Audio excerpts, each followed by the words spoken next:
xatnadan keyingi parvarishda stakanchikka o'rgatgandim bundan oldingi videoda. Kommentariyada ko'p odamlar tursi kiydirsa bo'ladi, tursigi bor deyshibdi.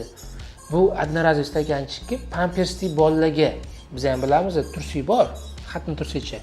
Buni o'zi siyadigan bolalarga kiydirish tavsiya qilamiz.